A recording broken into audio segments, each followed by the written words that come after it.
Una ko narinig yun money, power, women. Parang ganun yung formula niya eh. First get the money, then get the power.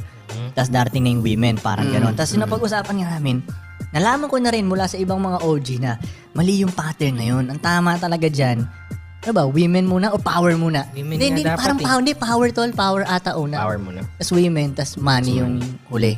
Kasi kadalasan ng mga inuuna nila yung money, wala, mabilis mo wala yung money sa Mabilis kanila. masunog yun. Kung wala kang power, lalo. Wala silang mga ganito. Hindi powerful yung ganito nila. Hindi powerful yung mga emotions nila. Yung ethics nila, hindi nila control. Dahil wala silang experience sa women. Ubus din agad yung pera. Madaling bumagsak yung empire. Pero pag yung inuna mo muna yung mga, ayusin mo muna yung tikas mo. Tapos ayusin mo muna yung relationship mo sa babae at lalaki din ha. Siyempre, kailangan mo mag-network, di ba? Yes. Kaya ayusin mo lahat yun. Yun ang magiging rason para makuha mo yung perang yun. Kasi magaling ka na lahat sa mga ganun. Matikas ka na, cool ka na tao.